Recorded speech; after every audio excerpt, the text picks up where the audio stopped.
Hello जय हिंद साथियों, कैसे हैं आप सब लोग। आप सब लोग का स्वागत है आपके अपने यूट्यूब चैनल जीएस गढ़ में। हम सब लोग घटना चक्र से इतिहास कर रहे हैं। इतिहास का आधुनिक भारत हो चुका है। आज जो हम स्टार्ट करेंगे प्राचीन भारत का इतिहास स्टार्ट करेंगे और पाषाण काल से स्टार्ट करेंगे। चलिए हम सब लोग पाषाण काल से स्टार्ट करते हैं। आप सब लोग इस वीडियो को ज़्यादा से ज़्यादा शेयर और सब्सक्राइब जरूर करें। चलिए स्टार्ट करते हैं। पाषाण काल, जिस काल का कोई लिखित साक्ष्य नहीं मिलता उसे क्या बोलते हैं? प्राग ऐतिहासिक काल कहते हैं। आद ऐतिहासिक काल में लिपि के साक्ष्य तो हैं, किंतु उनके अपाठ या दुर्बोध होने के कारण उनसे कोई निष्कर्ष नहीं निकलता है। आद ऐतिहासिक काल में क्या हुआ? लिखित है लेकिन उसको पढ़ा हुआ नहीं जा सका। जब से लिखित विवरण मिलते हैं वह ऐतिहासिक काल है। मतलब जब से लिखित विवरण मिलता है उसको ऐतिहासिक काल कहते हैं। प्राग ऐतिहासिक के अंतर्गत पाषाण कालीन सभ्यता तथा आद इतिहास के अंतर्गत सिंधु घाटी सभ्यता एवं ताम्र सभ्यता आती है। प्राग ऐतिहासिक के अंतर्गत पाषाण कालीन सभ्यता तथा आद ऐतिहासिक के अंतर्गत सिंधु घाटी सभ्यता एवं ताम्र सभ्यता आती है। जबकि 6ठी शताब्दी ईसा पूर्व के आसपास से ऐतिहासिक काल का आरंभ होता है। ऐतिहासिक काल का आरंभ कब से कब? 6ठी शताब्दी ईसा पूर्व के आसपास ऐतिहासिक काल का आरंभ होता है। सर्वप्रथम 1863 ईस्वी में भारत में पाषाण कालीन सभ्यता का अनुसंधान प्रारंभ हुआ। सर्वप्रथम 1863 ईस्वी में क्या हुआ? भारत में पाषाण कालीन सभ्यता का अनुसंधान प्रारंभ हुआ। हाँ। पाषाण निर्मित उपकरणों की अधिकता के कारण के कारण संपूर्ण पाषाण युगीन संस्कृत के 3 मुख्य चरणों में विभाजित किया गया है। यह है पूरा पाषाण काल, मध्य पाषाण काल और नव पाषाण काल। कौन कौन काल है? पूरा पाषाण काल, मध्य पाषाण और नव पाषाण काल। 3 काल में। हाँ, देखिए पूरा पाषाण काल क्रोड उपकरण, हस्तकुठर, खंडक एवं विदारणी, और मध्य पाषाण काल फलक उपकरण तथा उच्च पाषाण काल तक्षणी एवं खुरचनी उपकरण। सर्वप्रथम पंजाब की सोहन नदी घाटी से चापार, चांपिंग, पेबुल संस्कृति के उपकरण प्राप्त हुए हैं। सर्वप्रथम मद्रास के समीप बदमदूड़े तथा अतिरमपक्कम से हैंड एक्स संस्कृति के उपकरण प्राप्त किए गए हैं। हैंड एक्स मतलब कुल्हाड़ी। इस संस्कृति के अन्य उपकरण क्लीवर, स्केपर आदि है। भारतीय भूगर्भ सर्वेक्षण के वैज्ञानिक रॉबर्ट ब्रूस फुट ब्रिटिश भूगर्भ वैज्ञानिक और पुरातात्विक थे। 1863 ईस्वी में रॉबर्ट ब्रूस फुट ने मद्रास के पास पल्लवरम नामक स्थान से पहला हैंड एक्स प्राप्त किया। कहाँ से? पल्लवरम, मद्रास के पास पल्लवरम के नाम पहला कुल्हाड़ी। उनके मित्र विलियम किंग्स ने अतिरमपक्कम से पूर्व पाषाण काल के उपकरण खोज निकाले। वर्ष 1935 में डी टेरा के नेतृत्व में एक कैम्ब्रिज अभियान दल ने सोहन घाटी में सबसे महत्वपूर्ण अनुसंधान किए। बेलन घाटी में इलाहाबाद विश्वविद्यालय के जी.आर. शर्मा के निर्देशन में अनुसंधान किया गया। पूर्व पाषाण काल से संबंधित यहाँ 44 पुरास्थान प्राप्त हुए हैं। उपकरणों के अतिरिक्त बेलन के लोहदा नाला क्षेत्र से इस काल की अस्थि निर्मित मातृ देवी की एक प्रतिमा मिली है, जो संप्रदाय कौशाम्बिक संग्रहालय में सुरक्षित है। फलकों की अधिकता के कारण मध्य पाषाण काल को फलक संस्कृति भी कहा जाता है। मध्य पाषाण काल को क्या बोला जाता है? फलक संस्कृति बोला जाता है। इन उपकरणों का निर्माण क्वार्टरजाइट पत्थरों से किया गया है। पूरा पाषाण कालीन मानव के जीवन पूर्णतः प्राकृतिक था। वे प्रधानतः शिकार पर निर्भर रहते थे। पूरा पाषाण काल किस पर निर्भर रहते थे? शिकार पर निर्भर रहते थे तथा उनका भोजन मांस अथवा कंदमूल हुआ करता था। अग्नि के प्रयोग से अपरिचित रहने के कारण वे कच्चा मांस खाते थे। मध्य पाषाण काल वाला अति पूरा पाषाण काल वाला। इस युग का मानव शिकारी एवं खाद्य संग्राहक थे। इस काल के मानव को पशुपालन तथा कृषि का ज्ञान नहीं था। किस काल के?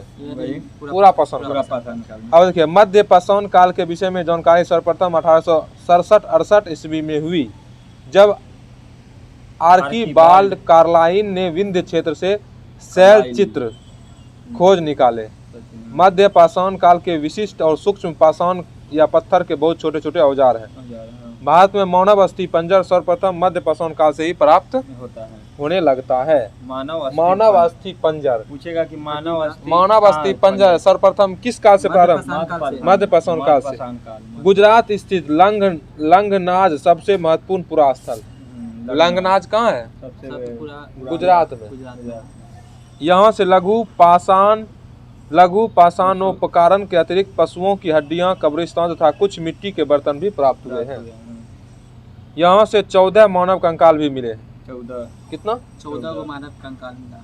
मध्य पाषाण कालीन महदहा प्रतापगढ़ उत्तर प्रदेश। कहाँ है? मध्य पाषाण कालीन महदहा से हड्डी एवं सिंह निर्मित उपकरण प्राप्त हुए हैं। महदहा कहाँ है? उत्तर प्रदेश। प्रतापगढ़ के उत्तर प्रदेश में। जिला प्रतापगढ़ पड़ता है। जी आर शर्मा ने महदहा के 3 क्षेत्रों को उल्लेख किया है, जो झील क्षेत्र, बूचरखाना संकुल क्षेत्र एवं कब्रिस्तान निवास क्षेत्र में बांटा था। बूचरखाना संकुल क्षेत्र से ही हड्डी एवं सिंह निर्मित उपकरण एवं आभूषण बड़े पैमाने पर पाए गए हैं। बूचरखाना संकुल क्षेत्र से हड्डी एवं सिंह निर्मित उपकरण आभूषण। बूचरखाना संकुल क्षेत्र से हड्डी एवं सिंह निर्मित उपकरण एवं आभूषण बड़े पैमाने पर पाए गए हैं। डॉक्टर जयनारायण पांडे द्वारा लिखित पुस्तक पुरातत्व विमर्श में महदहा, सराय, नाहर राय एवं दमदमा तीनों ही स्थलों से हड्डी के उपकरण एवं आभूषण पाए जाने का उल्लेख है। मैंने कहाँ से? महदहा या सराय, नाहर राय एवं दमदमा।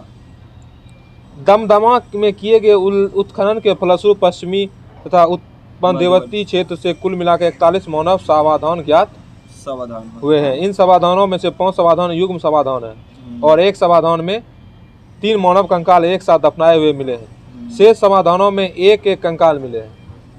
इस प्रकार कुल 48 मानव कंकाल प्राप्त हुए हैं। सराय नाहर राय से ऐसी समाधि मिली है जिसमें 4 मानव कंकाल एक साथ दफनाए गए थे। 3 गो कहेगा दफनाने के लिए तो दमदमा, हाँ। 4 गो मानव के एक साथ दफनाने का सराय। यहाँ की कब्रें आवास क्षेत्र के अंतर्गत स्थित थी। कब्रें छिछली तथा अंडाकार थी। विंध्य क्षेत्र के लेखिया के शिलाश्रय संख्या 1 से मध्य पाषाणिक लघु पाषाण उपकरणों के अतिरिक्त 17 मानव कंकाल प्राप्त हुए हैं, जिनमें से कुछ सुरक्षित हालात में तथा अधिकांश क्षत विक्षत अवस्था में है। अमेरिका के ओरेगोन विश्वविद्यालय के जॉन आर लुकास के अनुसार लेखिया में कुल 27 मानव कंकालों की अस्थियां मिली है। 27 लेखिया में कितना? 27 मानव। 27। पशुपालन का प्रारंभ मध्य पाषाण काल में हुआ। पशुपालन का प्रारंभ मध्य पाषाण काल में हुआ। पशुपालन के साक्ष्य भारत में आदमगढ़ मध्य प्रदेश तथा बागोर राजस्थान से प्राप्त हुए। भारत में आदमगढ़ और बागोर से प्राप्त हुए। भीलवाड़ा राजस्थान से बागोर। मध्य पाषाण काल के मानव शरीर करके मछली पकड़कर और खाद्य वस्तुओं को संग्रह कर पेट भरते थे। मछली पकड़कर खाद्य संग्रह। मध्य प्रदेश के रायसेन जिले में स्थित भीमबेटका प्रागैतिहासिक शैल चित्रकला का शेष उदाहरण है। भारत में सर्वाधिक 700 से अधिक शिलाश्रय प्राप्त हुए हैं, जिसमें से 243 को क्रमांक दिया गया है। इसमें से 133 शिलाश्रय में चित्रकारी प्राप्त हुए। यूनेस्को ने भीमबेटका शैल क्षेत्रों को विश्व विरासत सूची में शामिल किया है। भीमबेटका को क्या है? विश्व विरासत सूची में शामिल किया है। सर्वप्रथम खाद्यान्नों का उत्पादन नव पाषाण काल में प्रारंभ हुआ। इसी काल में गेहूं की कृषि प्रारंभ हुई। नवीनतम खोजों के आधार पर भारतीय उपमहाद्वीप में प्राचीनतम कृषि साक्ष्य वाला स्थान उत्तर प्रदेश के संत कबीर नगर जिले में स्थित लुहारा देव है। लहुरा देव है। यहाँ से 9000 ईसा पूर्व से 7000 ईसा पूर्व मध्य के चावल के साक्ष्य प्राप्त होते हैं। चावल के साक्ष्य कौन से प्राप्त होते हैं? लहुरा देव। उत्तर प्रदेश के संत कबीर नगर जिले में स्थित लुहारा देव है। यहाँ से 9000 ईस्वी से 7000 ईस्वी पूर्व मध्य के चावल के साक्ष्य प्राप्त होते हैं। उल्लेखनीय है कि इस नवीनतम खोज के पूर्व भारतीय उपमहाद्वीप का प्राचीनतम कृषि साक्ष्य वाला स्थल मेहरगढ़ पाकिस्तान के बलाचौर में स्थित 7000 ईस्वी पूर्व गेहूं के साक्ष्य मिले। मेहरगढ़ से गेहूं का साक्ष्य मिला है, ठीक ना। और चावल का साक्ष्य लहुरा देव उत्तर प्रदेश। जबकि प्राचीनतम चावल के साक्ष्य वाला स्थान कोल्डीहावा इलाहाबाद के जिले में बेलन नदी के तट पर स्थित। यहाँ से 6500 ईस्वी पूर्व के चावल की भूसी के साक्ष्य मिले हैं। चावल के भूसी के साक्ष्य कहाँ मिले हैं? कहाँ मिले? यहाँ से कोल्डीहावा से। कोल्डीहावा कहाँ है? उत्तर प्रदेश में। मेहरगढ़। चीन के यांगत्से नदी घाटी में लगभग 7000 ईसा पूर्व चावल उगाया गया है। मक्का का सर्वप्रथम साक्ष्य मैक्सिको में पाया गया। मक्का का सर्वप्रथम साक्ष्य कहाँ मिला है? मैक्सिको में मिला। मक्का का सर्वप्रथम साक्ष्य मैक्सिको में मिला। बाजरा 5500 ईस्वी पूर्व चीन में, सोरगम 5000 ईस्वी पूर्व अफ्रीका में, राई 5000 ईस्वी पूर्व दक्षिण पूर्वी एशिया में तथा जई 2300 ईस्वी पूर्व यूरोप में सर्वप्रथम उगाया गया है। मेहरगढ़ से पाषाण संस्कृति से लेकर हड़प्पा सभ्यता तक के संस्कृति अवशेष प्राप्त हुए हैं। मानव कंकाल के साथ कुत्ते का कंकाल बुर्ज होम से प्राप्त हुआ। बुर्ज होम कहाँ है? जम्मू कश्मीर। मानव कंकाल के साथ कुत्ते का कंकाल दफनाने का साक्ष्य मिला है बुर्ज होम जम्मू कश्मीर में। गर्त आवास के साक्ष्य भी यहीं से प्राप्त हुए हैं। इस पुरास्थन की खोज 1935 में डी टोरा एवं पीटरसन ने की थी। गुफक राल कश्मीर में स्थित नवपाषाणिक स्थल है। गुफक राल का अर्थ होता है कुलाल अर्थात कुम्हार की गुहा। यहाँ के लोग कृषि एवं पशुपालन का कार्य करते थे। चिरौंद बिहार के सारण जिले में स्थित है। चिरौंद कहाँ है? बिहार के सारण जिले में। यहाँ से नवपाषाणिक अवशेष प्राप्त हुए हैं। चिरौंद से नवपाषाणिक। चिरौंद कहाँ है? बिहार में, सारण जिले के बिहार। यहाँ से हड्डी के अनेक उपकरण प्राप्त हुए हैं। यहाँ से प्राप्त उपकरण हिरण के सिंग से निर्मित है। नवपाषाण युगीन दक्षिण भारत में मृतक को दफनाने के स्थल के रूप में बृहत पाषाण स्मारकों की पहचान की गई है। नवपाषाण कालीन पूरा स्थल से राग के टीले कर्नाटक के मैसूर के पास वेल्लेरी जनपद में स्थित संगन कल्लू नामक स्थान से प्राप्त हुआ है। पिकली हल उतनूर आदि स्थानों से भी राग के टीले मिले हैं। ये राग के टीले नवपाषाणिक युग पशुपालन समुदाय के मौसमी शिविर के जले अवशेष हैं। आग का उपयोग नवपाषाण काल की महत्वपूर्ण उपलब्धि है। नवपाषाण काल कब हुआ? आग का उपयोग हुआ। किस काल में? नवपाषाण काल में। आग का खोज कौन काल में हुआ था? नवपाषाण काल। उस समय धातुओं में सबसे पहले तांबे का प्रयोग हुआ। इस चरण में प्रथम एवं तांबे के उपकरणों के साथ साथ प्रयोग की जा रही है। इसी कारण से इसे ताम्रपाषाणिक संस्कृति कहा जाता है। ताम्रपाषाणिक का अर्थ है पत्थर एवं तांबे के प्रयोग की अवस्था। भारत में ताम्रपाषाण युग की बस्तियां दक्षिण पूर्वी राजस्थान, पश्चिमी मध्य प्रदेश, पश्चिमी महाराष्ट्र तथा दक्षिण पूर्वी भारत में पाई गई है। दक्षिण पूर्वी राजस्थान में अनेक पुरास्थलों की खुदाई हुई है। ये है आहार, बालाथल, बागोर, ओजनिया एवं गिलुंद। यह पुरास्थल बनास घाटी में स्थित है। बनास घाटी में स्थित होने के कारण इसे बनास संस्कृति भी कहते हैं। आहार की प्राचीन नाम ताम्बवती अर्थात तांबा वाली जगह है। गिलुंद जो है ना, गिलुंद बालाथल ओजियाना में घरों के चार दीवारी से घेरा गया है। आहार के पास गिलुंद में मिट्टी की इमारत बनी हुई है, किंतु कहीं कहीं पक्की ईंटें भी लगी हुई है। गिलुंद में तांबे के टुकड़े मिले हैं। गिलुंद में तांबे के टुकड़े मिले हैं। आहार संस्कृति अन्य ताम्रपाषाणिक संस्कृति से भिन्न है, क्योंकि जहाँ दूसरे केंद्रों में लाल और काले लेप के मृद भांड बने हैं, वहीं यहाँ पर इस लेप के ऊपर सफेद रंग से चित्रकारी की गई कृष्ण लोहित मृद भांड परंपरा विशिष्ट रही है। पश्चिमी मध्य प्रदेश में मालवा, कायथा, एरन एवं नवदा टोली प्रमुख स्थल है। नवदा टोली मध्य प्रदेश का एक महत्वपूर्ण ताम्रपाषाणिक पुरास्थल है जो खारगोन जिले में स्थित है। नवदा टोली कहाँ है? खारगोन जिला में, मध्य प्रदेश के खारगोन जिले। इसका उत्खनन HD सकालिया ने कराया था। यहाँ से मिट्टी, बांस एवं फूस के बने चौकोर एवं वृत्ताकार घर मिले हैं। यहाँ के मूल मृदभांड लाल काले रंग के हैं, जिन पर ज्यामितीय आरेख उत्कीर्ण है। अब देखिए, कायथा संस्कृति जो हड़प्पा संस्कृति की कनिष्ठ समकालीन है, इसके मृदभांड में कुछ प्राक हड़प्पीय लक्षण दिखाई देते हैं। साथ ही इन पर हड़प्पाई प्रभाव भी स्पष्ट दिखाई देते हैं। इस संस्कृति के लगभग 40 बस्तियां मालवा क्षेत्र से प्राप्त हुई है, जो अत्यंत छोटी छोटी है। मालवा संस्कृति अपनी मृदभांड की उत्कृष्टता के लिए जानी जाती है। मध्य प्रदेश के कायथा और एरन की तथा पश्चिमी महाराष्ट्र में इनाम गांव की बस्तियां किलाबंदी है। पश्चिमी महाराष्ट्र के प्रमुख पुरास्थल है अहमदनगर जिले में जोरवे, नेवास और देमाबाद। पुणे जिले में चंदौली, सोनगांव, इनाम गांव, प्रकाश और नासिक ये सभी पूरा स्थल में जोरवे संस्कृति के हैं। अब तक ज्ञात 200 जोरवे स्थलों में गोदावरी का देमाबाद सबसे बड़ा है। गोदावरी का देमाबाद सबसे बड़ा है। टोटी नेवासा जो है, नेवासा से प्रश्न का साक्ष्य प्राप्त हुआ है। टोटीदार पात्र परंपरा जोरवे संस्कृति की विशिष्ट पहचान है। महाराष्ट्र की ताम्रपाषाणकालीन संस्कृति के निवास देमाबाद, चंदौली, इनाम गांव आदि पुरास्थलों में मृतकों को अस्थि कलश में रखकर उत्तर से दक्षिण दिशा में घरों के फर्श के नीचे दफनाए जाने के साक्ष्य प्राप्त हुए हैं। आरंभिक ताम्रपाषाण अवस्था के इनाम गांव स्थल पर चूल्हों सहित बड़े बड़े कच्ची मिट्टी के मकान और गोलाकार गड्ढे वाले मकान मिले हुए हैं, जिसके 4 कमरे आयताकार हैं, 1 वृत्ताकार है। इनाम गांव में 130 से अधिक घर और अनेक कब्रें पाई गई है। यहाँ बस्ती किलाबंद है और खाई से घिरी हुई है। यहाँ शिल्पी या पंसारी लोग पश्चिमी छोर पर रहते थे, जबकि सरदार प्राय केंद्र स्थल में रहता था। यहाँ से अन्नागार भी मिला हुआ है। पूर्वी भारत में गंगा तटवर्ती चिरांद के अलावा पश्चिमी बंगाल के बर्धमान जिले के पांडुराजन डीवी और वीरभूमि जिले में महिषदल उल्लेखनीय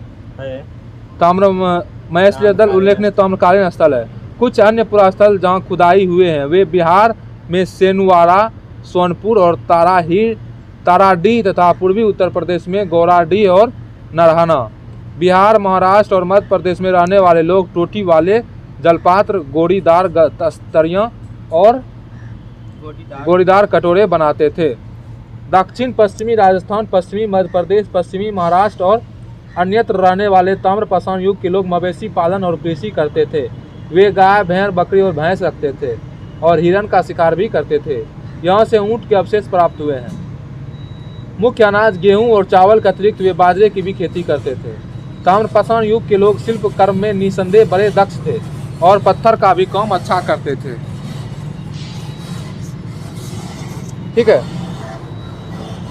ताम्रपाषाण युग के लोग शिल्प कर्म में निसंदेह बड़े दक्ष थे और पत्थर का काम भी अच्छा से करते थे। वे कॉर्नेलियन, स्टेटाइट और क्वार्टज क्रिस्टल जैसे अच्छे पत्थरों के मनके या गुटिकाएं भी बनाते थे। वे लोग कताई और बुनाई जानते थे, क्योंकि मालवा में चरखे और तकलियां मिली है। महाराष्ट्र में कपास, सन और सेमल की रुई के बने धागे भी मिले हुए हैं। इनाम गांव में कुंभकार, धातुकार, हाथी दांत के शिल्पी, चूना बनाने वाले और खिलौने की मिट्टी की मूर्ति बनाने वाले कारीगर भी दिखाई देते हैं। टेराकोटा। हाँ, मिट्टी की मूर्ति को क्या बोलते हैं? टेराकोटा। इनाम गांव में मातृ देवी की प्रतिमा मिली है, जो पश्चिमी एशिया में पाए जाने वाली ऐसी प्रतिमा की प्रतिरूप है। महाराष्ट्र में मृतकों को उत्तर दक्षिण की दिशा में रखा जाता था, किंतु दक्षिण भारत में पूर्व पश्चिम की दिशा में। पश्चिम भारत में लगभग संपूर्ण समाधान प्रचलित थे, जबकि पूर्वी भारत में अधिकांश समाधान चलता था। सबसे बड़ी निधि मध्य प्रदेश के गुंगेरिया से प्राप्त हुए। इसमें 424 तांबे औजार एवं हथियार तथा 102 चांदी के पतले पत्थर हैं। 424 गो तांबा है, 102 गो चांदी के पतले पत्थर। कायथा के एक घर में तांबे का 28 कंगन और 2 अद्वितीय ढंग की कुल्हाड़ियाँ पाई गई है। इसी स्थान में स्टेटाइट और कार्नेलियस जैसे कीमती पत्थरों की गोलियों के हार पात्रों में पाए गए हैं। गणेश्वर स्थान राजस्थान में खेती ताम्रपट्टी के शिखर झुंझुनू क्षेत्र के तांबे की समृद्ध खाने के निकट पड़ता है। दक्षिण भारत में ब्रह्मगिरी, पिकलीहल, संगलकल्लू, मस्की, हुल्लूर आदि से ताम्रपाषाण युगीन बस्तियों के साक्ष्य मिले हैं। दक्षिण भारत में कृषक की अपेक्षा चारवाहा संस्कृति का अधिक प्रमाण मिलता है। भारत में सर्वप्रथम 1861 ईस्वी में अलेक्जेंडर कनिंघम को पुरातत्व सर्वेक्षण के रूप में नियुक्त किया गया था। कब? 1861 में। और 1871 में पुरातत्व सर्वेक्षण की सरकार के विभाग के रूप में गठित किया गया था। वर्ष 1901 में लॉर्ड कर्जन के समय में इसे भारतीय पुरातत्व सर्वेक्षण के रूप में केंद्रीकृत कर जॉन मार्शल को इसका प्रथम महानिदेशक बनाया गया। जॉन मार्शल को प्रथम महानिदेशक बनाया गया। और वर्ष 1902 में जॉन मार्शल ने कार्यभार ग्रहण किया। तो इस तरह से मेरा ये पूरा हो गया। अब जो है इसका क्वेश्चन आंसर करते हैं। बताइए, रॉबर्ट ब्रूस फूट थे एक, क्या थे? भूगर्भ वैज्ञानिक थे और पुरातात्विक थे। भूगर्भ वैज्ञानिक और पुरातात्विक थे। कोपेनहेगन संग्रहालय की सामग्री से पाषाण, कांस्य और लोह युग का त्रियुग विभाजन क्या था? थॉमसन ने किया था। उत्खनित प्रमाणों के अनुसार पशुपालन का प्रारंभ हुआ था। मध्यपाषाण काल से। पशुपालन का प्रारंभ कब से हुआ था? मध्य पाषाण काल में। मध्य पाषाणिक प्रसंग में पशुपालन के प्रमाण जहाँ मिले हैं वह स्थान आदमगढ़। पशुपालन के प्रमाण जहाँ मिले वह स्थान आदमगढ़। निम्नलिखित में से किस स्थल से हड्डी के उपकरण प्राप्त हुए हैं? मदाहा था, सराय नहर। मदाहा और सराय नहर। पता है, हड्डी से निर्मित आभूषण भारत में मध्य पाषाण काल के संदर्भ में प्राप्त हुए हैं सराय नहर से और मदाहा से। एक ही खबर से 3 मानव कंकाल निकले हैं दमदमा से। खाद्यान्नों की कृषि सर्वप्रथम प्रारंभ हुई थी नव पाषाण काल से। भारत में मानव का सर्वप्रथम साक्ष्य कहाँ मिलता है? नर्मदा घाटी। बताइए, प्रथम मानव दिवस भारत के किस नदी घाटी से? नर्मदा घाटी से। हाँ, ये 66वां यूपीएससी में पूछा हुआ है। प्रथम मानव दिवस भारत की किस नदी घाटी से? नर्मदा। मानव द्वारा सर्वप्रथम प्रयुक्त अनाज था जौ। भारतीय उपमहाद्वीप में कृषि के प्राचीनतम साक्ष्य प्राप्त हुए हैं लहुरा देव। भारत उपमहाद्वीप में कृषि के प्राचीनतम साक्ष्य प्राप्त हुए हैं मेहर।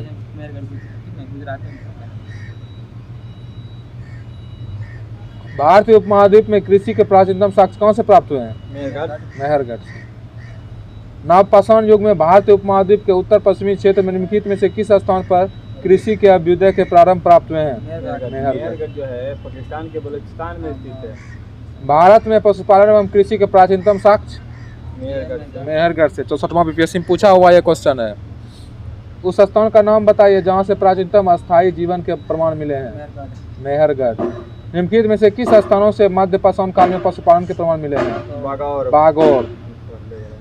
निम्नलिखित में से किसको चालकोलिथिक युग भी कहा जाता है? ताम्र पाषाणिक युग को चालकोलिथिक युग भी कहा जाता है। निम्न में से किस पुरातत्व स्थल निम्न में से किस एक पुरास्थल से पाषाण संस्कृति से लेकर हड़प्पा सभ्यता तक के सांस्कृतिक अवशेष प्राप्त हुए हैं? मेहरगढ़ से। नवदा टोली का उत्खनन किसने किया था? नवदा टोली का उत्खनन किसने किया? HTHD संकालिया ने। नवदा टोली किस राज्य में अवस्थित है? नवदा टोली मध्य प्रदेश में नवदा टोली है। नवदा टोली कहाँ है? मध्य प्रदेश में। और कौन इसका किया था खोज? HD संकालिया ने।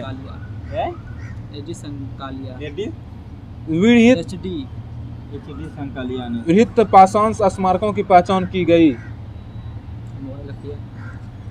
विहित पाषाण स्मारकों की पहचान की गई मृतक को दफनाने के स्थान के रूप में। राख का टीला निम्नलिखित किस नवापाषाणिक स्थल से संबंधित है? राख का टीला आपका है संगन कल्लू। संगन कल्लू। राख का टीला संगन कल्लू। देखिए, भीमबेटका किसके लिए प्रसिद्ध है? गुफाओं के शैल चित्र के लिए। भीमबेटका गुफाओं के शैल चित्र के लिए प्रसिद्ध है। मतलब निम्न में से कौन सा स्थल प्राग ऐतिहासिक चित्रकला के लिए प्रसिद्ध है? भीमबेटका। भीमबेटका गुफाएं कहाँ स्थित है? अब्दुल्लागंज रायसेन में। भीमबेटका गुफाएं कहाँ है? अब्दुल्लागंज रायसेन में। बताइए, भारत में किस शिलाश्रय में सर्वाधिक चित्र प्राप्त हुए हैं? भीमबेटका में। निम्न में से किस भारतीय पुरातत्विक ने पहली बार भीमबेटका गुफा को देखा और उसके शैल चित्रों के प्रागैतिहासिक महत्व को खोजा? BS वांककर। भीमबेटका को किसने खोजा था? डॉक्टर विष्णुधर वाकनकर ने। हाँ, बताइए, गैरिक मृदभांड पात्र का नामकरण हुआ था हस्तिनापुर में। तामाश्रम काल में महाराष्ट्र के लोग मृतकों को घर के फर्श के नीचे किस तरह रखकर दफनाते थे? किस तरह? उत्तर से दक्षिण की ओर। निम्नलिखित में से किस स्थान से मानव कंकाल के साथ कुत्ते का कंकाल भी सावधान से प्राप्त हुआ है? बुर्ज होम।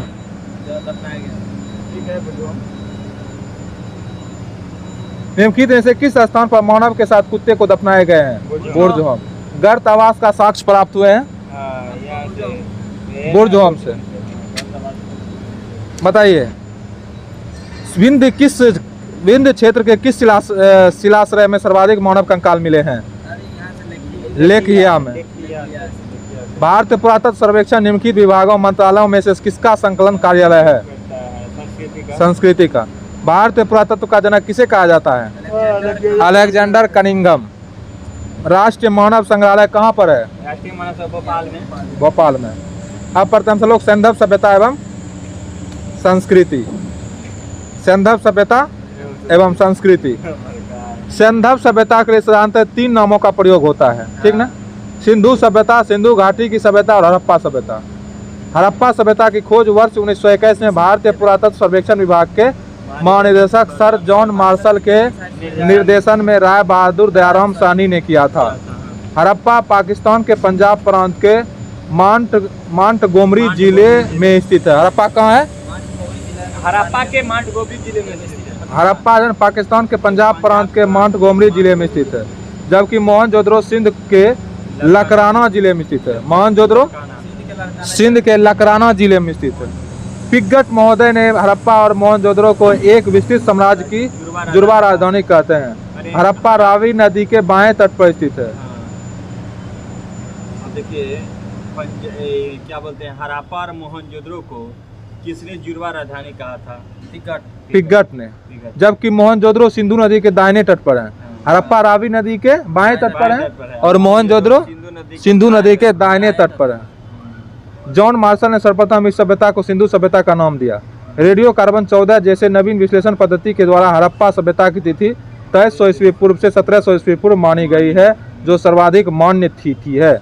लगभग 2300 ईस्वी पूर्व से 1900 ईस्वी पूर्व तक यह सभ्यता अपने विकास की पराकाष्ठा पर थी। यह सभ्यता मेसोपोटामिया तथा मिस्र की सभ्यताओं की समकालीन थी। हाँ, अब तक इस सभ्यता के अवशेष पाकिस्तान में पंजाब स्थित, बलूचिस्तान और भारत में पंजाब, गुजरात, राजस्थान, हरियाणा, पश्चिम उत्तर प्रदेश, जम्मू कश्मीर, पश्चिमी महाराष्ट्र में पाए जा चुके हैं। इस सभ्यता का सर्वाधिक पश्चिमी पुरास्थल सुतका गेंडोर, पूर्वी पुरास्थल आलमगीरपुर और उत्तरी पुरास्थल मांडा तथा दक्षिणी पुरास्थल देमाबाद महाराष्ट्र में। ऊपर हो गया आपको ऊपर। इसका आकार कैसा है? त्रिभुजाकार तथा वर्तमान में लगभग 13 लाख वर्ग किलोमीटर क्षेत्र में विस्तृत है। प्राप्त साक्ष्यों से ज्ञात होता है कि मोहनजोदड़ो की जनसंख्या एक मिश्रित प्रजाति की थी, जिसमें से कम 4 प्रजातियां थी।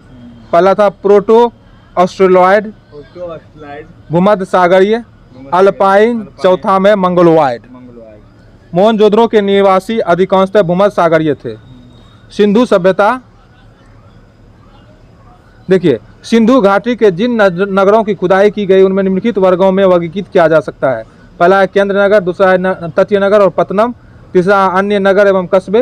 हड़प्पा के टीले या ध्वंसावशेषों के विषय में सर्वप्रथम जानकारी 1826 ईस्वी में चार्ल्स मेसन ने दी। वर्ष 1920-21 में दयाराम साहनी के नेतृत्व में पंजाब के तत्कालीन मांटगोमरी संप्रति साहिवाल जिले में रावी नदी के बाएं तट पर स्थित हड़प्पा का सर्वेक्षण आरंभ हुआ।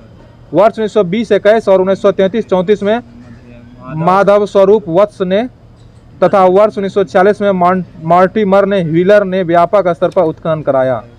हड़प्पा से प्राप्त 2 टीलों में पूर्वी टीले को नगर टीले तथा पश्चिमी टीले को दुर्ग टीले के नाम से संबोधित किया गया है। यहाँ से 600 कक्षों की 2 पंक्तियों में निर्मित कुल 12 कक्षों वाला एक अन्नागार के अवशेष प्राप्त हुए हैं। हड़प्पा के सामान्य आवास क्षेत्र के दक्षिण में एक ऐसा कब्रिस्तान स्थित है जिसमें समाधि R37 नाम दिया गया है। नगर की रक्षा के लिए पश्चिमी की ओर से दुर्ग टीले के व्हीलर ने माउंट AB की संज्ञा दी है। इसके अतिरिक्त यहाँ से प्राप्त कुछ अन्य महत्वपूर्ण अवशेष में एक बर्तन पर बना मछुआरे का चित्र, शंख का बना बैल, स्त्री के गर्भ से निकला हुआ पौधा, पीतल का बना इक्का, ईंटों के वृत्ताकार चबूतरे, गेहूं तथा जौ के दोनों के दानों के अवशेष प्रमुख है। सिंधी भाषा में मोहनजोदड़ो का शाब्दिक अर्थ होता है मृतकों का टीला।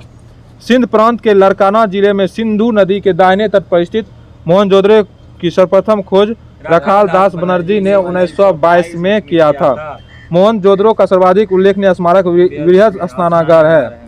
इसकी लंबाई उत्तर से दक्षिण की ओर लगभग 55 मीटर और चौड़ाई पूर्व से पश्चिम की ओर लगभग 33 मीटर है। इसके मध्य निर्मित स्नान कुंड की लंबाई 11.8 मीटर, चौड़ाई 7.01 मीटर और गहराई 2.43 मीटर है। यह विशाल स्नानागार धर्मानुष्ठान संबंधी स्नान के लिए था। मार्शल ने इसे तत्कालीन विश्व का एक आश्चर्यजनक निर्माण कहा। सिंधु सभ्यता में अभिलेख युक्त मोहरें सर्वाधिक मोहनजोदड़ो से मिली है।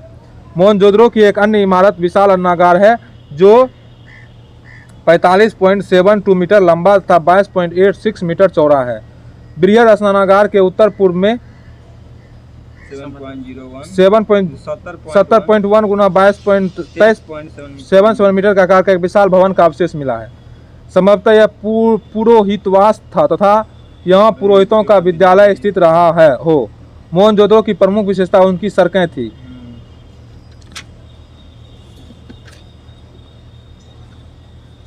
जिसे क्या बोला जाता था, राजपथ कहा जाता था। सड़कें सीधी दिशा में एक दूसरे को समकोण पर काटती हुई नगर को अनेक वर्गाकार अथवा चतुर्भुजाकार खंडों में विभाजित करती थी। सड़कों के एक दूसरे को समकोण पर काटने को ऑक्सफोर्ड सर्कस नाम दिया गया। क्या नाम दिया गया? समकोण पर काटने को क्या नाम दिया गया? ऑक्सफोर्ड सर्कस नाम दिया गया। मोहनजोदड़ो के पश्चिमी भाग में स्थित दुर्ग टीले को स्फूत टीला भी कहा जाता है, क्योंकि यहाँ पर कुषाण शासकों ने एक स्तूप का निर्माण कराया था। मोहनजोदड़ो से प्राप्त अन्य अवशेषों में कांसे की बनी नित्य रत्नारी की मूर्ति, पुजारी की मूर्ति, मुद्रा पर अंकित पशुपतिनाथ की मूर्ति, कुंभकरों के 6 भट्टे, सूती कपड़ा, हाथी का कपाल खंड, गले एवं तांबे के ढेर, सीपी की बनी हुई पटरी, अंतिम स्तर पर बिखरे हुए एवं कुएं से प्राप्त नर कंकाल, घोड़े के दांत एवं गीली मिट्टी पर कपड़े के साक्ष्य मिले हैं। कहाँ से? सब मोहनजोदड़ो से। हाँ, कभी मिला है, एक बार रिपीट कीजिए, इसे पूछता है। मोहनजोदड़ो से अवशेषों के कांसे की बनी नित्य नारी की मूर्ति, पुजारी की मूर्ति, हाँ पुजारी की मूर्ति, मुद्रा पर अंकित पशुपतिनाथ की मूर्ति, शिव भगवान की मूर्ति, कुंभकरों के 6 भट्टे, सूती कपड़ा, हाथी का कपाल खंड, गले एवं तांबे के ढेर, सीपी की बनी हुई पटरी, अंतिम स्तर पर बिखरे हुए एवं कुएं से प्राप्त नर कंकाल, घोड़े के दांत एवं गीली मिट्टी एवं कपड़े के साक्ष्य मिले हैं। कहाँ से? मोहनजोदड़ो से। मोहनजोदड़ो से 130 किलोमीटर दक्षिण पश्चिम में स्थित चौंदरो की खोज सर्वप्रथम वर्ष 1931 में एनजी मजूमदार ने किया था। कौन किया था? एनजी मजूमदार ने किया था। वर्ष 1935-36 में इसका उत्खनन मैके ने किया। मोहनजोदड़ो का उत्खनन कौन किया? मैके ने किया। यह संदर्भ संस्कृति का अतिरिक्त प्राक हड़प्पा संस्कृति जैसे झूकर एवं झांगर संस्कृति कहते हैं, झुक्कर एवं झांगर संस्कृति कहते हैं, के अवशेष मिले हैं। संभवतः यह एक औद्योगिक केंद्र था जहां मणिकारी मुहर बनाने, भार माप के बटखरे बनाने का काम होता था। मेके को यहाँ से मनका बनाने का कारखाना तथा भट्टी प्राप्त हुई थी।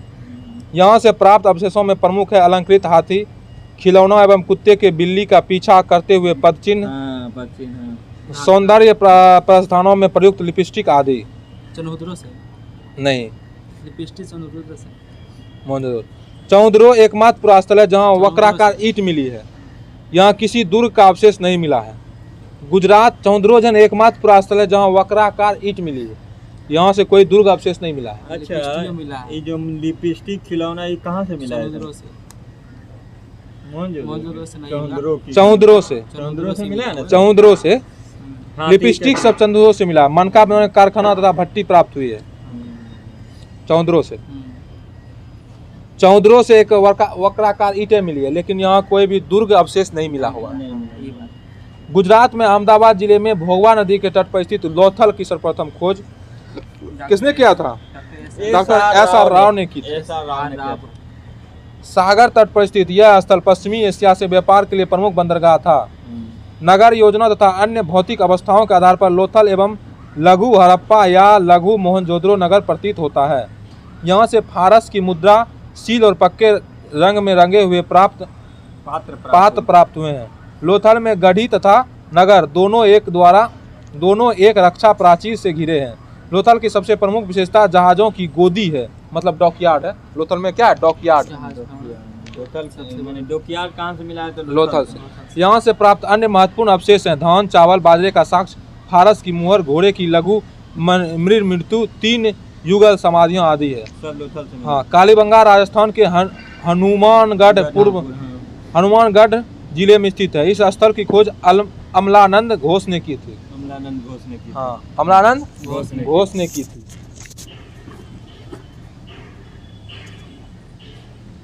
वर्ष 1961 में बीबी लाल एवं बीके थापर ने उत्खनन आरंभ किया था। कालीबंगा का यहाँ पूर्वी और पश्चिमी टीला अलग अलग सुरक्षा प्राचीर से घिरे हुए थे। यहाँ पर पश्चिमी दिशा में स्थित दुर्ग वाले टीले पर सैंधव सभ्यता के नीचे प्राक सैंधव प्राय संस्कृति के पूर्वावशेष प्राप्त हुए हैं। मोहनजोदड़ो के भवन पक्की ईंटों के बने थे, जबकि कालीबंगा के भवन कच्ची ईंटों के। मोहनजोदड़ो के भवन पक्की ईंटों के, कालीबंगा का भवन कच्ची ईंटों का बना हुआ था। कालीबंगा से क्या मिला है? जबकि कालीबंगा के भवन कच्ची ईंटों के बने थे। पक्की ईंटों का प्रयोग केवल नालियां, कुआं एवं स्नानागार बनाने में ही किया जाता था। यहाँ से जुते हुए खेत के साक्ष्य मिले हैं कालीबंगा से। जबकि जुताई आरी तिरछी की गई है। मोहनजोदड़ो एवं हड़प्पा के समान समय में से 2 टीले मिले हैं जो सुरक्षा दीवार से घिरे हुए हैं।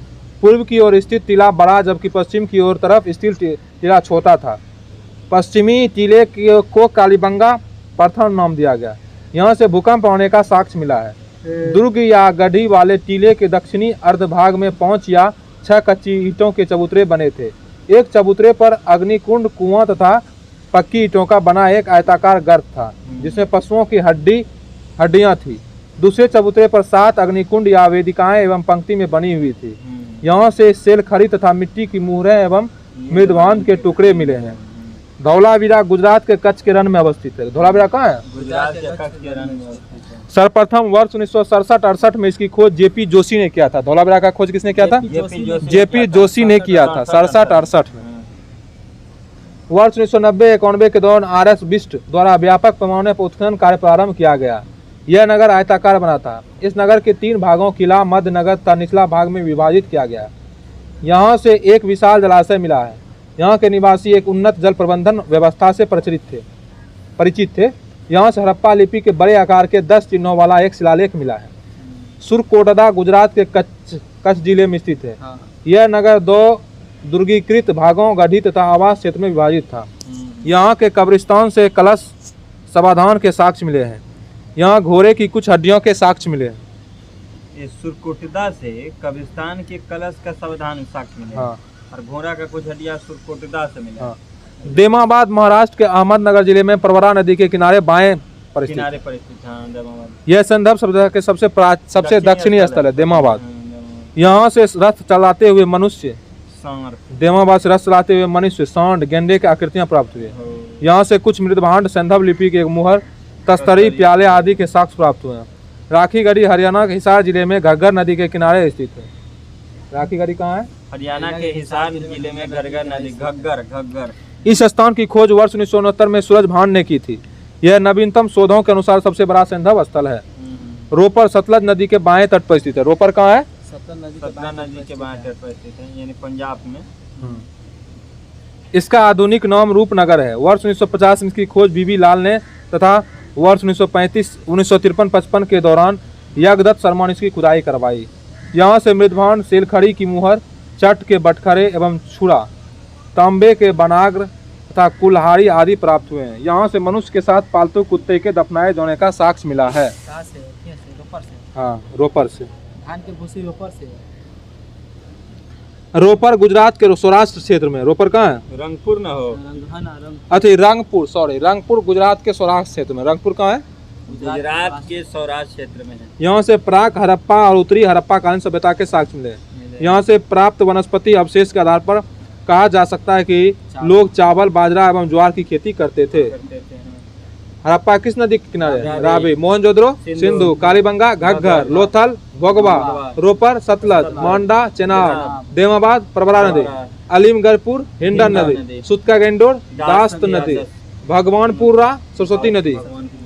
आलमगीरपुर उत्तर प्रदेश के मेरठ जिले में हिंडन नदी के किनारे स्थित है। आलमगीर कहाँ है? उत्तर प्रदेश के मेरठ जिले में हिंडन नदी के है। यहाँ से खुदाई में मृदभांड एवं मनके मिले हैं। हाँ, मृदभांड एवं मनके कहाँ मिले हैं? आलमगीर। आलमगीरपुर से मृदभांड और मनके मिले हैं। कुछ बर्तनों पर त्रिभुज, मोर, गिलहरी आदि की चित्रकारियां मिलती है। हुलास उत्तर प्रदेश के सहारनपुर जिले में स्थित है। यहाँ से कांचली मिट्टी के मनके, चूड़ियां, खिलौना, गाड़ी आदि मिले हैं। सैंधव लिपि युक्त एवं ठप्पा का भी साक्ष्य मिला है। देसलपुर से एक रक्षा प्राचीर मिला है। सुतका गेंडोर स्थल दक्षिणी बलूचिस्तान में दास्त नदी के किनारे स्थित है। इसकी खोज वर्ष 1927 में आरएल स्टील ने की थी। इसका दुर्ग एक प्राकृतिक चट्टान के ऊपर स्थित है। यहाँ से मृदभांड एक ताम्र निर्मित बनाग्र, ताम्र निर्मित ब्लेड के टुकड़े, तिकोने ठीकरे तथा मिट्टी की चूड़ियों का अवशेष प्राप्त हुए हैं। सुतका गेंडोर के पूर्व में स्थित है। वर्ष 1962 में इसकी खोज डेल्स द्वारा की गई। यहाँ से 2 टीले मिले हैं जिसके आकार सुतका गेंडोर जैसे ही है। बलूचिस्तान के दक्षिणी तटवर्ती पट्टी पर स्थित बालाकोट एक बंदरगाह के रूप में कार्यरत करता था। यहाँ से हड़प्पा पूर्व एवं हड़प्पा कालीन अवशेष प्राप्त हुए हैं। इसकी नगर योजना सुनियोजित थी। भवनों के निर्माण में कच्ची ईंटों का, जबकि न्यायालयों के निर्माण में पक्की ईंटों का प्रयोग किया जाता था। यहाँ का सबसे समृद्ध उद्योग सीप उद्योग था। यहाँ से हजारों की संख्या में सीप बनी चूड़ियों के टुकड़े मिले हुए हैं। बनवाली से बालाकोट बंदरगाह के बलूचिस्तान। यहाँ से हजारों बनवाली हरियाणा के फतेहाबाद, बनवाली कहाँ है? फतेहाबाद पूर्व में हिसार का भाग था, जिले में स्थित है। फतेहाबाद जिले में स्थित है कौन? बनवाली। गढ़ी कहाँ है? हरियाणा में है। वर्ष 1974-77 में RS विश्व द्वारा इस स्थल का उत्खनन करवाया था।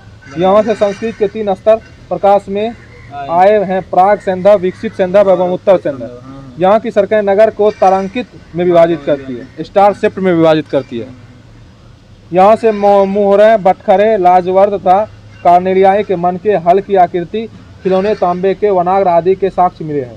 भगवानपुर हरियाणा के कुरुक्षेत्र जिले में सरस्वती नदी के दक्षिणी किनारे पर स्थित है। कौन? भगवानपुर। JP जोशी ने इसका उत्खनन कराया था। यहाँ प्राप्त प्रमुख अवशेषों में सफेद, काले तथा आसमानी रंग की कांच की चूड़ियाँ, तांबे की चूड़ियाँ, कांच की मिट्टी के चित्रक मनके आदि हैं। कहाँ? भगवानपुर हरियाणा में। भगवानपुर हरियाणा में। मांडा जम्मू एवं कश्मीर में चेनाब नदी के दक्षिणी किनारे पर स्थित है। मांडा कहाँ है? जम्मू कश्मीर के चिनाब नदी पर। वर्ष 1982 में इसका उत्खनन JP जोशी तथा मधुबाला द्वारा करवाया गया था। सबका JP जोशी किया। जी। उत्खनन से यहाँ 3 सांस्कृतिक स्तर प्राप्त हुए हैं: प्राग सैंधव, विकसित सैंधव एवं कालीन सैंधव। यहाँ से मिट्टी के ठिकरे, हड्डी के नुकीले बनाग, जट, ब्लेड, कांस निर्मित पेचदार पिन तथा एक आधी अधूरी मुहर आदि के अवशेष प्राप्त हुए हैं। उत्तर प्रदेश के बागपत जिले में बारोड तहसील के सलोनी नामक हड़प्पन पुरास्थल से क्रमबद्ध रूप से 125 मानव समाधान प्राप्त हुए हैं, जिनकी दिशा उत्तर से दक्षिण है। मिस्र की सभ्यता का विकास कहाँ है? नील नदी के द्रोणी में हुआ है। मिस्र को नील नदी का उपहार कहा जाता है। मिस्र को नील नदी का उपहार कहा जाता है, क्योंकि इस नदी के अभाव में यहाँ भू भाग रेगिस्तान होता है। सुमेरिया सभ्यता के लोग प्राचीन विश्व के प्रथम लिपि आविष्कर्ता थे। खुदाई से प्राप्त बहुसंख्यक नाड़ी मूर्तियों से अनुमान लगाया जाता है कि सैंधव सभ्यता मातृ सत्तात्मक थी। सैंधव लोग शाकाहारी तथा मांसाहारी दोनों प्रकार के भोजन करते थे। उनके वस्त्र ऊनी और सूती दोनों प्रकार के होते थे। कंठहार, कर्णफूल, करा, भुजबंद, अंगूठी, हंसुली, करधनी आदि आभूषण पहने जाते थे। नौसारों से स्त्रियों के मांग में सिंदूर के प्रमाण मिले हैं, जो हिंदू धर्म में सुहाग का प्रतीक है। सैंधव काल में पासा प्रमुख खेल था। पासा प्रमुख खेल था। सिंधु घाटी सभ्यता के लोग मुख्य खाद्यान्न गेहूं और जौ थे। रंगपुर से धान की भूसी तथा लोथल से चावल के अवशेष मिले हैं। रंगपुर से धान की भूसी और लोथल से चावल के साक्ष्य मिले हैं। लोथल से वृत्ताकार चक्की के 2 पार्ट मिले हैं। सूती वस्त्रों के अवशेष से यह निष्कर्ष निकाला जाता है कि यहाँ के निवासी कपास उगाना जानते थे।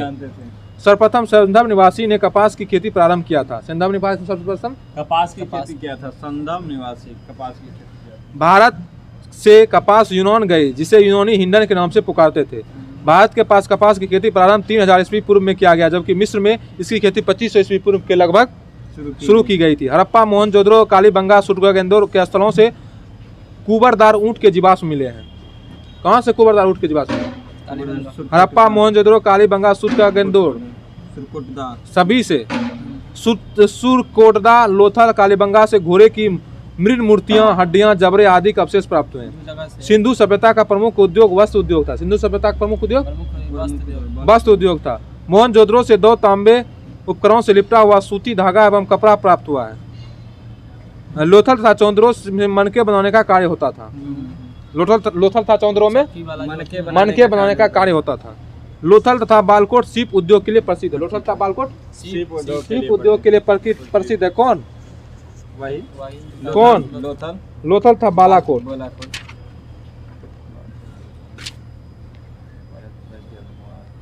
तांबा कहाँ से प्राप्त हुआ? इससे पहले पढ़ाई। तांबा कहाँ से प्राप्त हुआ? खेतरी राजस्थान एवं बलूचिस्तान से। लाजवर्द बरखसा अफगानिस्तान। फिरोजा और टीन ईरान से। चांदी राजस्थान की जावर एवं अजमेर खानों से। अफगानिस्तान एवं ईरान से। शीशा अफगानिस्तान और अजमेर से। अफगानिस्तान एवं अजमेर से। शिलाजीत हिमालय से। गोमेद गुजरात से। देखिए गोमेद गुजरात। देखिए सैंधव निवासियों का आंतरिक एवं बाह्य व्यापार उन्नत अवस्था में था। सिक्कों का प्रचलन नहीं था तथा क्रय विक्रय वस्तु विनिमय द्वारा किया जाता था। क्रय विक्रय वस्तु विनिमय द्वारा। लोथल एवं मोहनजोदड़ो से हाथी दांत के बने तराजू के पलरे मिले हैं। लोथल एवं मोहनजोदड़ो से हाथी के दांत के बने तराजू के पलरे मिले हुए हैं। उनके बाट मुख्यतः घनाकार होते थे, किंतु बाट बेलनाकार, डोलाकार, वृत्ताकार, वर्तुलाकार प्रकार के भी मिले हुए हैं। सारगोन युगीन सुमेरियन लेख से ज्ञात होता है कि मेलुहा, दिलमुन तथा मागान के साथ मेसोपोटामिया के साथ व्यापारिक संबंध था। मेलुहा की पहचान सिंधु क्षेत्र की गई है। मेलुहा की पहचान सिंधु क्षेत्र से की गई है। दिलमुन की पहचान फारस की खाड़ी से बहरीन से की गई है। सुमेरु अभिलेख में दिलमुन को साफ सुथरे नगरों का स्थान या सूर्योदय का क्षेत्र और हाथियों का देश कहा गया है। मिस्र के साथ व्यापारिक संबंध का पता लोथल से प्राप्त मम्मी की एक आकृति से चलता है। सैंधव सभ्यता में मूर्ति कला, वास्तुकला, उत्कीर्ण कला, मृद भांड कला आदि के उत्खनन होने के प्रमाण मिले हैं। मोहनजोदड़ो से एक संयुक्त पशु मूर्ति प्राप्त हुई है, जिसमें शरीर भेड़ का तथा मस्तक सूरदार हाथी का है। हड़प्पा की पाषाण मूर्तियों में 2 सिर रहित मानव मूर्तियां उल्लेखनीय है। धातु मूर्तियां लुप्त मोम या मधु छिद्रित विधि लॉस्ट वैक्स से बनाई जाती थी। मोहनजोदड़ो से प्राप्त नर्तकी की कांस्य मूर्ति अत्यंत प्रसिद्ध है। लोथल से कुत्ते तथा कालीबंगा से ताम्र मूर्ति प्राप्त हुई। लोथल से कुत्ते तथा कालीबंगा से ताम्र मूर्ति प्राप्त हुई। चौदोजो से प्राप्त इक्की गाड़ी एवं बैलगाड़ी की मूर्तियां उल्लेख है। चौदोजो से इक्की गाड़ी तथा बैलगाड़ी की मूर्तियां। मानव मूर्तियां अधिकतर स्त्रियों की है। सर्वाधिक मनु मूर्तियां पशु पक्षियों की प्राप्त हुई है। सैंधव काल में सर्वाधिक मूर्तियां सेल खड़ी की बनी है। सैंधव काल में सर्वाधिक मूर्ति सेल खड़ी की बनी होती है। इसके अतिरिक्त कांचल मिट्टी, चट,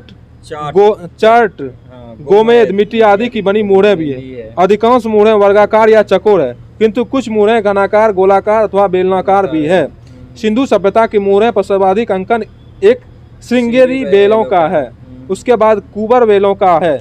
पशुपति शिव का प्रमाण मोहनजोदड़ो से प्राप्त एक मुहर है, जिस पर योगी की आकृति बनी है। उस योगी के दाईं और बाघ और हाथी तथा बाईं और गैंडा एवं भैंस चित्रित किए गए हैं। 2 हिरण भी बने हैं। योगी के सिर एक त्रिशूल जैसा आभूषण है तथा इनके 3 प्रमुख हैं। मार्शल महोदय ने इस रुद्र शिव से संबंधित किया है।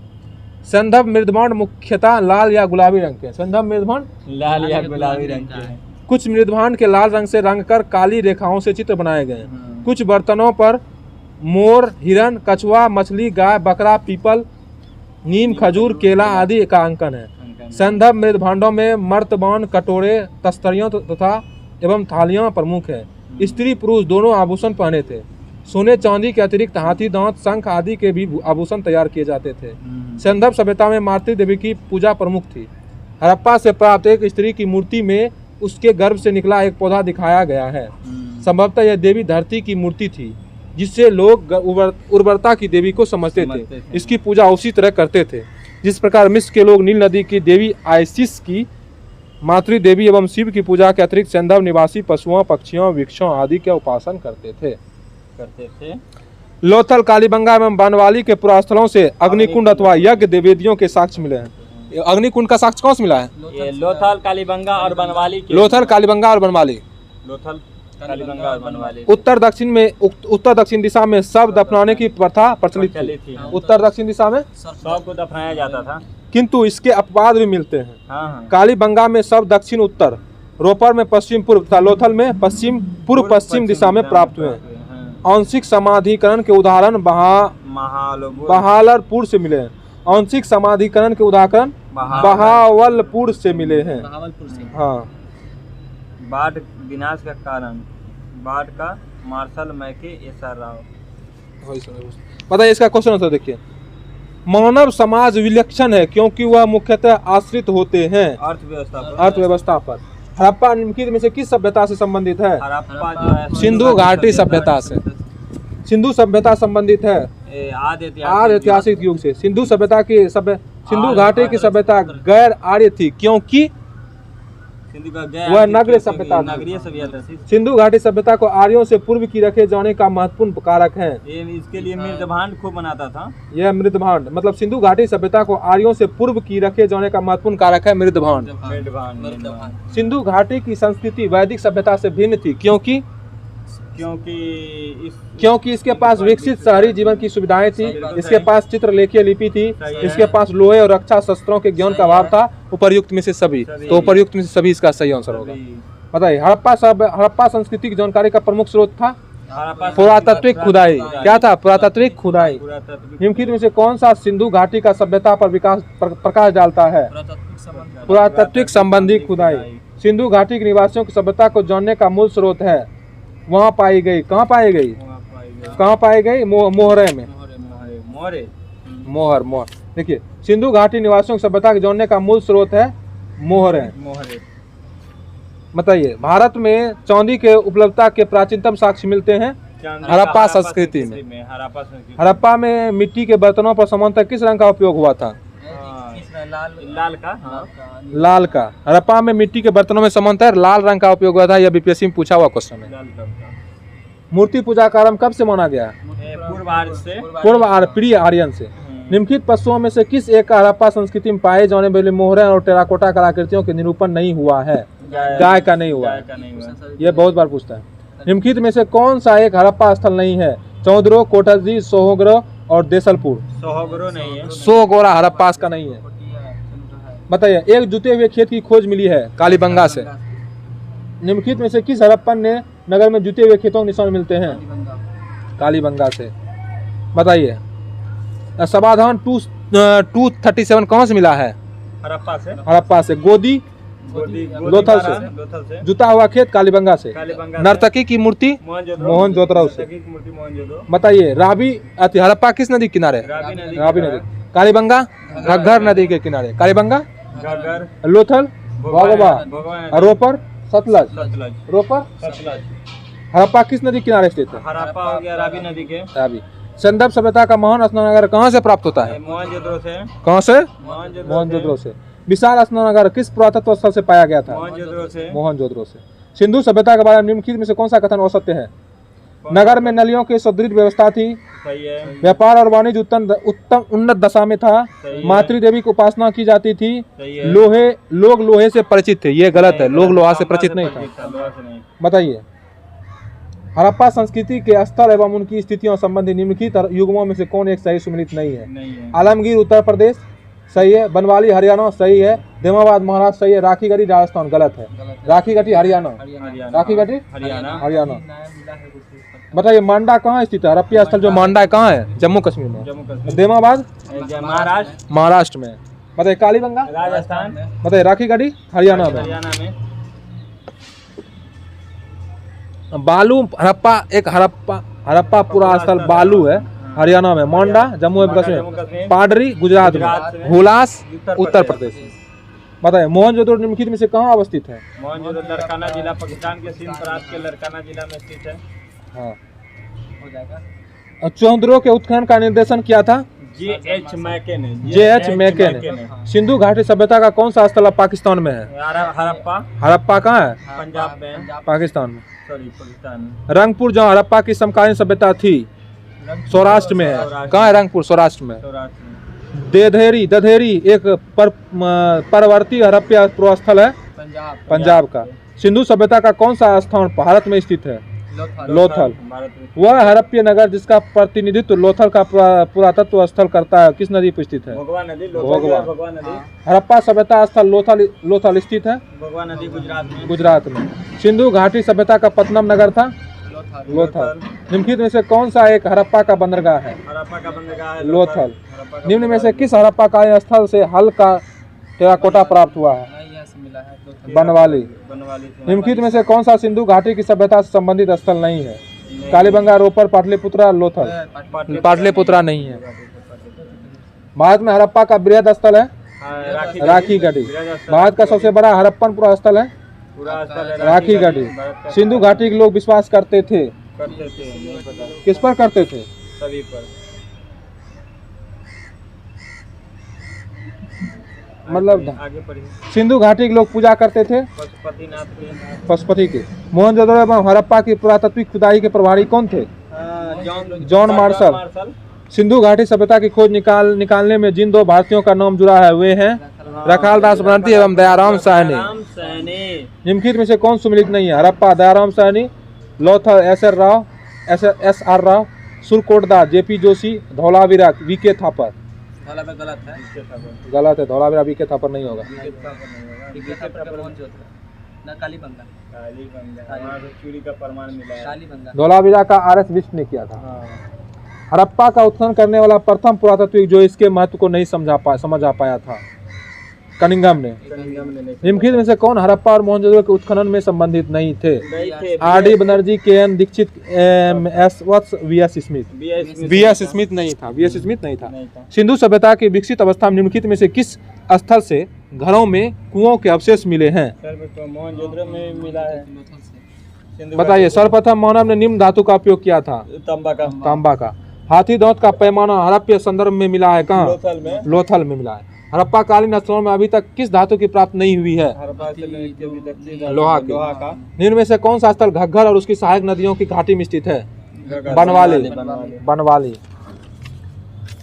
हड़प्पा संस्कृति के संदर्भ में शैलकृति स्थापत्य के प्रमाण कहाँ से मिले हैं?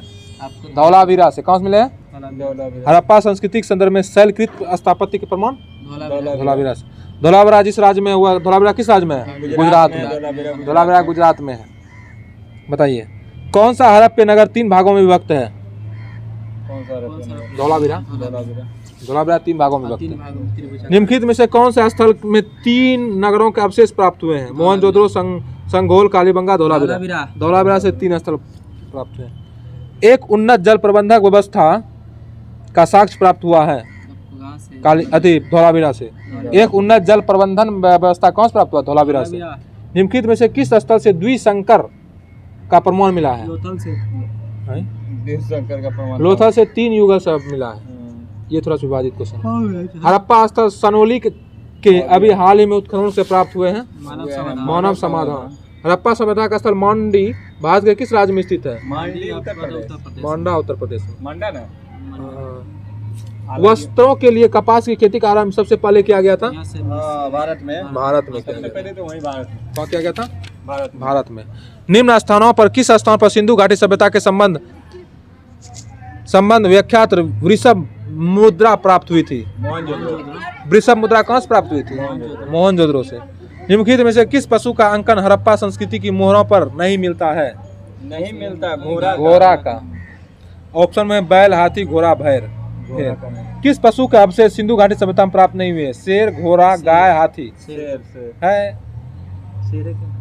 किस पशु के अवशेष सिंधु घाटी सभ्यता में प्राप्त नहीं हुए? शेर नहीं था, घोड़ा था, गाय था, हाथी था, सबका है। गाय का मिला है ना। मृण पट्टिका और हाँ नहीं मतलब हाँ। गाय का मिला है। हाँ, गाय का नहीं मिला है। क्या यहाँ देखिए किस पशु का अवशेष सिंधु घाटी सभ्यता में प्राप्त नहीं हुए। ऑप्शन में सही आंसर दिया शेर। शेर का नहीं है। गाय का भी तो नहीं मिला था।